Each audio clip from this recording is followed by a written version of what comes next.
अस्सलाम वालेकुम viewers, welcome to exploring पाना। तो अभी हम प्लांट स्ट्रेस फिजियोलॉजी की नेक्स्ट जो है कंटिन्यू करते हुए इसके लेक्चर्स को हम आज देखते हैं। Drought stress in plants and affect of this drought on plants. ठीक है ना। तो ड्राउट की कंडीशन को हम देखेंगे और इस ड्राउट स्ट्रेस के अफेक्ट्स को हम स्टडी करेंगे, क्या क्या अफेक्ट होते हैं प्लांट के अंदर। ठीक है ना। तो व्हाट इज ड्राउट? ड्राउट होता है कि जो पानी ज़मीन के नीचे अंडरग्राउंड वाटर है उसके अंदर रिडक्शन आ जाना। ठीक है ना। What is drought? Drought is the reduction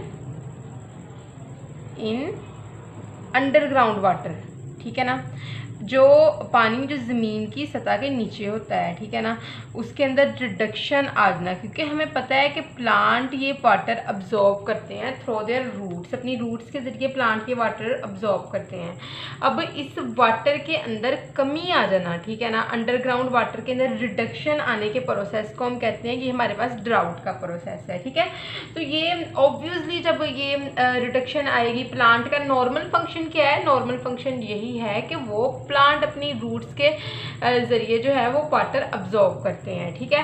तो अब ड्राउट की कंडीशन आ गई है, इसका मतलब कंडीशन आ चुकी है, तो इसका मतलब कि नॉर्मल कंडीशन से डेविएट होना शुरू हो गया है प्रोसेस के अंदर। जो अंडरग्राउंड वाटर मौजूद ही नहीं है, सॉइल के अंदर वाटर मौजूद ही नहीं है, तो प्लांट की रूट क्या चीज़ अब्जॉर्ब करेंगी? तो जिसकी वजह से रिडक्शन आ जाती है अंडरग्राउंड वाटर अब्जॉर्प्शन में थ्रू रूट्स। तो जिसकी इसकी वजह से प्लांट को नेगेटिव अफेक्ट होता है। It negatively affect growth and development in plants. Plants के अंदर ग्रोथ और डेवलपमेंट नेगेटिवली अफेक्ट होती है। ठीक है ना।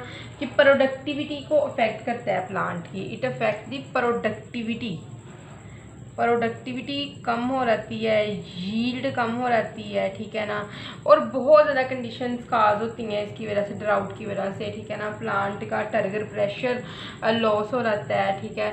उसके अलावा प्लांट जो है उसकी टर्जिडिटी सेल्स की कम होती है, प्लांट की जो है वो ग्रोथ रुक जाती है, स्टंटेड ग्रोथ की कंडीशन आ जाती है। ठीक है ना। स्टंटेड ग्रोथ हो जाती है। ठीक है।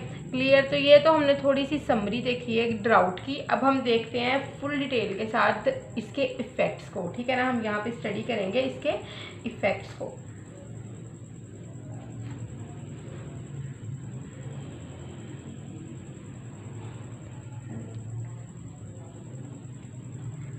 तो इफ़ेक्ट्स अभी हम स्टार्ट कर रहे हैं ड्राउट के।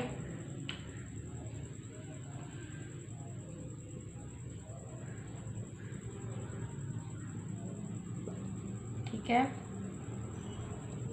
इफेक्ट्स के अंदर हम क्या देखते हैं? सबसे पहला इफेक्ट जो है ड्राउट का वो ये है कि लीफ की एक्सपेंशन के अंदर रिडक्शन आना शुरू हो जाती है। रिडक्शन, फर्स्ट इफेक्ट क्या है? Reduction in leaf expansion. Clear. Leaf की एक्सपेंशन के अंदर रिडक्शन आना शुरू हो जाती है कि यहाँ पे एक कनेक्शन होता है प्लांट की ग्रोथ के दरमियान में और वाटर अवेलेबिलिटी के दरमियान में। मतलब कि ग्रोथ और वाटर अवेलेबिलिटी, ग्रोथ और वाटर अवेलेबिलिटी इन दोनों चीज़ों के दरमियान में एक कनेक्शन है। ठीक है ना। क्या कनेक्शन है इनके दरमियान में? कि ग्रोथ तब ही बढ़ेगी जब वाटर अवेलेबल होगा प्लांट को। क्यों? क्योंकि हमें पता है कि जो वाटर है ये क्या करता है? ये सेल के अंदर टर्गर मेंटेन करता है। ठीक है। टर्गर का आपने बहुत डिटेल से पिछले जो सेमेस्टर है उसमें पढ़ा होगा। ठीक है ना। टर्गर क्या है? कि जो सेल्स की जो वॉल्स होती हैं ना ये एक्सपेंड करती हैं। ठीक है ना। वाटर प्रेशर एग्जर्ट होता है सेल्स की वॉल के ऊपर और सेल्स एक्सपेंड होते हैं। सेल्स एक्सपेंड होते हैं, टिश्यू एक्सपेंड होते हैं, टिश्यू एक्सपेंड होते हैं, ऑर्गन एक्सपेंड होते हैं। ठीक है। इसी तरह ही प्लांट पूरा स्ट्रक्चर एक्सपेंड होता है। तो जिस तरह वो ये स्ट्रक्चर एक्सपेंड होते हैं तो ग्रोथ बढ़ती है। ठीक है। अब पानी ही नहीं मौजूद है, पानी ही नहीं है हमारे पास, तो क्या होगा? सेल का टर्गर भी क्या हो जाएगा? लॉस हो जाएगा और ग्रोथ क्या हो जाएगी? वो भी कम हो जाएगी। ठीक है ना। तो ग्रोथ की के अंदर इनहिबिशन आना शुरू हो जाएगी। ठीक है ना। तो क्योंकि क्यों आएगी ग्रोथ के अंदर inhibition due to the reduction in cell wall extensibility. ठीक है, सेल वॉल एक्सटेंसिबिलिटी, एक्सटेंशन जो होती है वॉल की उसके अंदर रिडक्शन आना शुरू हो जाती है। मैंने आपको बता दिया क्यों आती है ये रिडक्शन, क्योंकि टर्गर नहीं होता है, टर्गर प्रेशर नहीं होता। टर्गर प्रेशर क्यों नहीं होता? क्योंकि वाटर मौजूद नहीं होता है। ठीक है ना, ये एक इंटरलिंक्ड सा प्रोसेस है। ठीक है, मैं आपको दोबारा बता देती हूँ रिडक्शन क्यों होती है लीफ की एक्सपेंशंस में, क्योंकि वाटर अवेलेबल नहीं होता। वाटर नहीं अवेलेबल होता, सेल का टर्गर मेंटेन नहीं रहता। टर्गर नहीं होगा तो सेल वॉल की जो एक्सटेंशन है वो रुक जाएगी, सेल वॉल के ऊपर जो वाटर का प्रेशर है वो रुक जाएगा, सेल वॉल की एक्सपेंशन से रुक जाएंगी, सेल की एक्सपेंशन से रुक जाएंगी। ठीक है, जिसकी वजह से ग्रोथ रेट रुक जाएगा, और ग्रोथ रेट रुकेगा तो सेल की एक्सपेंशन रुकेगी, तो एज ए होल लीफ की एक्सपेंशंस भी, लीफ भी तो सेल से मिलके बने होते हैं ना, टिश्यू से मिलके बने होते हैं, टिश्यू सेल से मिलके बने होते हैं। तो जब इसकी एक्सपेंशन सेल्स की ही नहीं होगी तो रिडक्शन होगी सेल वॉल की एक्सपेंसिबिलिटी के अंदर, तो लीफ की एक्सपेंशन भी रुक जाएगी। क्लियर? तो यहाँ पे हमारे पास एक जो है वो सेल एक्सपेंशन के लिए हम एक रिलेशनशिप डिस्क्राइब करते हैं, सेल एक्सपेंशन रिलेशनशिप। मैं लिखती हूँ यहाँ पे एक्सपेंशन रिलेशनशिप। क्लियर? तो वो यहाँ पे भी हम देखते हैं कि एक है GR is equal to MYP minus 1। ठीक है, तो GR को हम डोनेट करते हैं ग्रोथ रेट के साथ, M है हमारे पास सेल वॉल एक्सटेंसिबिलिटी। ठीक है, एक्सटेंसिबिलिटी, और YP है हमारे पास टर्गर। ठीक है, और जो ये Y है ये हमारे पास है यील्ड थ्रेशोल्ड। ठीक है, क्लियर? तो रिडक्शन हमने देखी लीफ एक्सपेंशन के अंदर। नेक्स्ट हम बात करते हैं affect on the crop growth and the yield. Crop की ग्रोथ और यील्ड के ऊपर क्या इफेक्ट पड़ता है इसका? तो इफेक्ट सेकंड है हमारे पास effect on crop growth and yield. Crop की ग्रोथ और यील्ड के ऊपर क्या इफेक्ट पड़ेगा? तो ड्राउट क्या कंडीशन क्या होती है? ये क्रॉप की प्रोडक्टिविटी को रोक देती है। किस तरह ये रोकती है? इम्पेयर्ड जर्मिनेशन कुछ इफेक्ट्स हैं जिसकी वजह से क्रॉप की ग्रोथ और यील्ड रुकती है, वो मैं यहाँ पे लिख देती हूँ। ठीक है, ठीक है, यहाँ पे हमारे पास कुछ इफेक्ट्स हैं जिसकी वजह से क्रॉप की ग्रोथ और यील्ड जो है वो की कैपेसिटी वो रुक जाती है। एक है हमारे पास इम्पेयर्ड जर्मिनेशन। ठीक है, जर्मिनेशन नहीं ठीक से हो पाती है। ठीक है, हाइपोकोटाइल जो होता है ये रिड्यूस्ड हो जाता है, रिड्यूस्ड हाइपोकोटाइल। ये टर्म्स मैं इसलिए नहीं यहाँ पे सारी बता रही क्योंकि मैं पहले प्रीवियस लेक्चर्स में भी बता चुकी हूँ और आप अच्छे तरीके से प्रीवियस सेमेस्टर्स में भी हाइपोकोटाइल के जर्मिनेशन के बारे में सबके बारे में स्टडी कर चुके हुए। अगर मैं यहाँ पे बताने लग जाऊँगी ना तो टाइम बहुत ज़्यादा लग जाएगा। ठीक है ना, लेक्चर बहुत ज़्यादा लॉन्ग हो जाएगा। तो नेक्स्ट है इम्पेयर्ड माइटोसिस।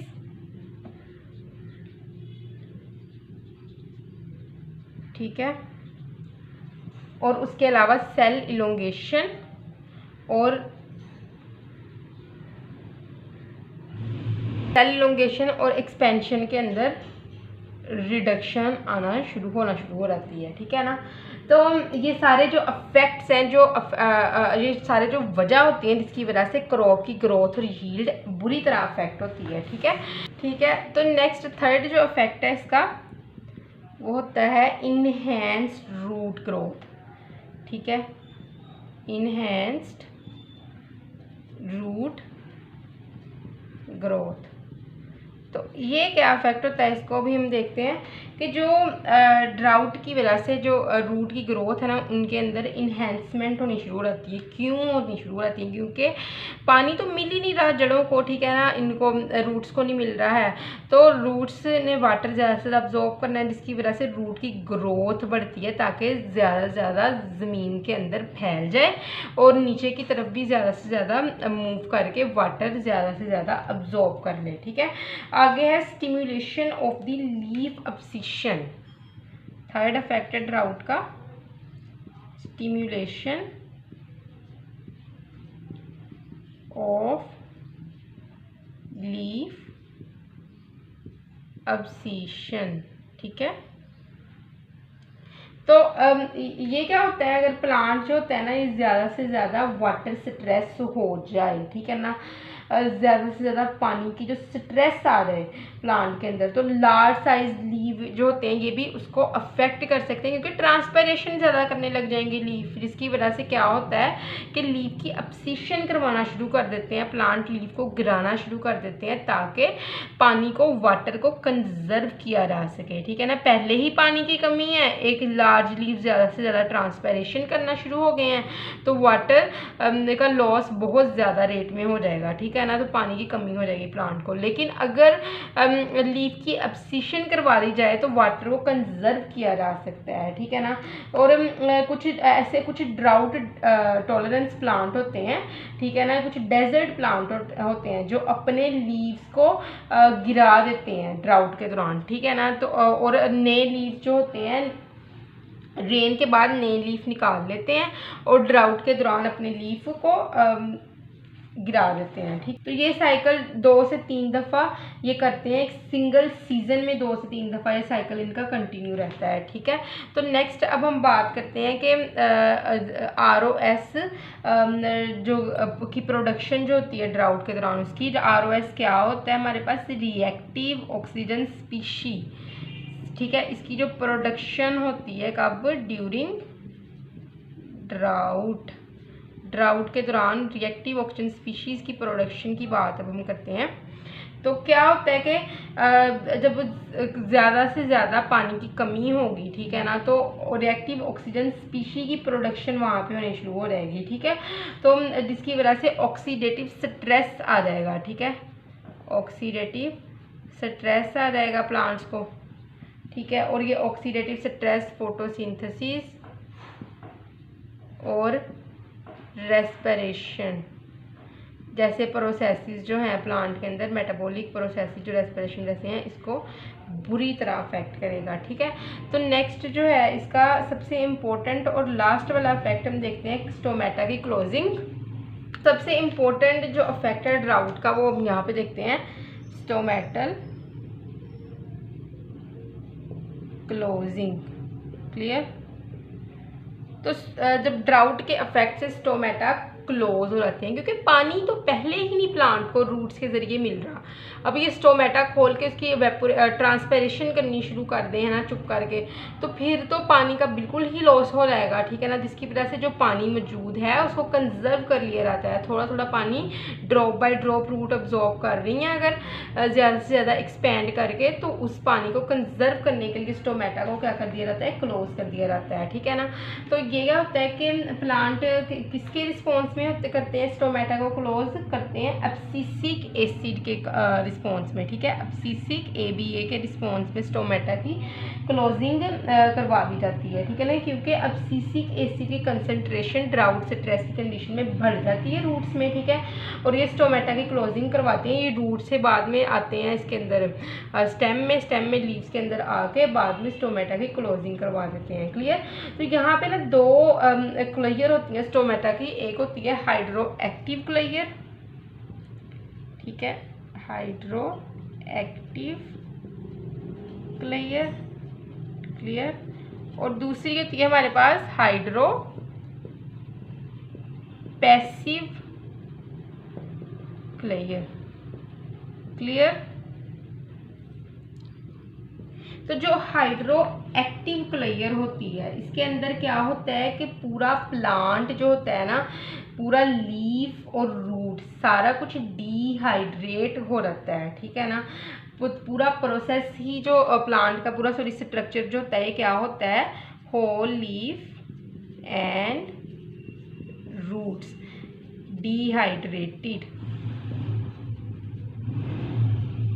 क्लियर, और इसकी वजह से क्या होता है, उसके अलावा रिडक्शन हो जाती है इन सल्यूट कंटेंट्स के अंदर, किसकी, of guard cells. Guard cells के सल्यूट कंटेंट के अंदर रिडक्शन होती है। अब हमें पता है कि जब सल्यूट कंटेंट के अंदर रिडक्शन हो गई है तो वाटर किस तरफ मूव करता है, मोर सल्यूट की तरफ, ठीक है। अब सल्यूट ही नहीं वहाँ पे इतना मौजूद है तो वाटर नहीं वहाँ पे मूव करेगा और गार्ड सेल अपना टर्गर लॉस कर देंगे और इवेंचुअली जो है वो बंद हो जाएंगे। दूसरा है हाइड्रोपैसिव ग्लेयर। इसके अंदर क्या होता है कि हमें पता है कि गार्ड सेल्स कहाँ पे होते हैं, guard cells found in the epidermis. Epidermis के अंदर ये पाए जाते हैं, ठीक है। तो जिसकी वजह से ये अपना टर्गर लॉस क्यों कर देते हैं, क्योंकि अवेपोरेशन हो रही होती है एयर के जरिए गार्ड सेल में और बहुत स्पीड से हो रही होती है। टेम्परेचर भी उस जगह का बढ़ा होता है, ठीक है ना, ट्राउट वाली जगह का, ठीक है। और वहाँ पे वाटर जो है वो एटमॉस्फेयर की तरफ बहुत तेज़ी से मूव करना शुरू कर देता है, ठीक है। डायरेक्ट मूवमेंट होनी शुरू हो जाती है और क्या होता है कि उतनी स्पीड से, देखो गार्ड सेल है, साथ जो है वो ये लगे हुए हैं सबसाइडरी सेल्स, ठीक है। एस से मैं कर देती हूँ इसको जी से, और साथ जो है वो एपिडर्मल सेल्स लगे हुए हैं, ठीक है। तो अब गार्ड सेल से तो बहुत स्पीड से वाटर मूव किया है एटमॉस्फेयर के अंदर एयर के ज़रिए, ठीक है ना। और उसके अलावा जो है वो डिफरेंट प्रोसेसेस के ज़रिए ना वहाँ से गार्ड सेल से वाटर जो है वो वेपोरेट करना शुरू हो गया है, ठीक है। अब जो साइड वाले सेल्स हैं ना, सबसाइडरी सेल्स और ये वाले एपिडर्मल सेल, यहाँ से हमें पता है पानी गार्ड सेल की तरफ आता है, ठीक है ना, टर्गर उसकी वजह से, कंसंट्रेशन ग्रेडियंट की वजह से। अब यहाँ से पानी इतनी स्पीड से मूव कर जाता है गार्ड सेल से कि सबसाइडरी सेल इस चीज़ को मेंटेन ही नहीं कर पाते कि उतनी स्पीड से गार्ड सेल को वाटर दिया जा सके, ठीक है। अब जिसकी वजह से गार्ड सेल का टर्गर जो होता है वो लॉस हो जाता है और गार्ड सेल इवेंचुअली क्या हो जाता है, बंद हो जाता है, क्योंकि सबसाइडरी और एपिडर्मल सेल की उतनी स्पीड नहीं होती पानी देने की जितनी गार्ड सेल की स्पीड होती है वाटर को लॉस करने की, ठीक है। तो जिसकी वजह से गार्ड सेल जो है वो अपना टर्गर प्रेशर लॉस कर देते हैं और फिर बंद हो जाती हैं, ठीक है। अच्छा, ये इफेक्ट्स के अंदर ना मैं थोड़ा सा आपको एक टॉपिक बताती हूँ, role of the abscisic acid under drought stress. ये बड़ा इम्पोर्टेंट है, ठीक है। ड्राउट स्ट्रेस के दौरान एब्सिसिक एसिड का रोल हमने देखना है, ठीक है ना। तो हमें पता है कि ड्राउट स्ट्रेस के अंदर ना क्या होता है, ए की कंसंट्रेशन बढ़ जाती है, क्लियर। तो ये एब्सिसिक एसिड जो होता है ना, ये जाइलम से लीफ तक आता है, ये ट्रेवल करता है फ्रॉम जाइलम, ठीक है, और जाता है एबीए टुवर्ड लीव्स, क्लियर। अच्छा, लीव्स में आके ना एब्सिसिक एसिड क्या करता है, स्टोमेटा को क्लोज करवा देता है, ठीक है ना। लीव्स के अंदर ये क्या करवाता है, स्टोमेटा क्लोजिंग, ठीक है। और जिसकी वजह से कंजर्व हो जाता है, स्टोमेटा क्लोज होने की वजह से कंजर्व हो जाता है वाटर, हेयर वाटर कंजर्व, ठीक है। अब यहाँ पे वाटर कंजर्व होता है। अब एब्सिसिक एसिड जो होता है ना, ये बाइंड करता है ट्रांसक्रिप्शन फैक्टर के साथ, ठीक है। एक ट्रांसक्रिप्शन फैक्टर ये हमारे पास देखो डीएनए है, ठीक है, इसके ऊपर लगा हुआ है ये ट्रांसक्रिप्शन फैक्टर, टीएफ से मैंने इसको डोनेट कर दिया। अब एब्सिसिक एसिड आएगा और इस ट्रांसक्रिप्शन फैक्टर के साथ आके जो है वो जुड़ जाएगा, ठीक है। और क्या करेगा, इस ट्रांसक्रिप्शन फैक्टर के साथ जुड़ के अप रेगुलेट करेगा एक्सप्रेशन ऑफ जीन, जो कि इसकी वो जीन के एक्सप्रेशन जो कि जिससे क्या बन रहा है, ट्रांसक्रिप्शन हो रही है यहाँ पे, और जो एक्सप्रेशन जीन दे रही है उसको अप रेगुलेट करेगा। कौन सी जीन, जो कि आगे जाके कोड करेगी, जो आगे जाके फिर कोड करेगी आरएनए, वो बनाएगा जो आगे जाके कोड करेगा क्या, LEA प्रोटीन। तो LE प्रोटीन की जो जीन है ना, उसके जो एक्सप्रेशन को अप रेगुलेट करता है ABA, और आगे कहाँ पे ये जुड़ता है, ट्रांसक्रिप्शन फैक्टर के साथ आगे जुड़ता है, और ये अप रेगुलेट करता है किसको, एक्सप्रेशन को, जीन के एक्सप्रेशन को, जो आगे जाके किसको कोड करेगी, LEA प्रोटीन को, ठीक है। LE प्रोटीन को ये कोड करेगी, ठीक है। तो लेट एम्ब्रियोजेनेसिस अबंडेंट प्रोटीन कहते हैं हम इसको, late embryogenesis abundant protein. Clear. तो लेट एम्ब्रियोजेनेसिस अबंडेंट प्रोटीन की हम बात कर रहे हैं यहाँ पे, और ये जो होते हैं ये ड्राउट टॉलरेंस प्रोवाइड करती है ये वाली प्रोटीन, ठीक है ना। तो आई होप तो कि आपको ड्राउट और इसके इफेक्ट्स की समझ लगी होगी, लेकिन अगर किसी भी किस्म की कंफ्यूजन है तो आप कमेंट सेक्शन में पूछ सकते हैं। थैंक यू सो मच, अल्लाह हाफिज़।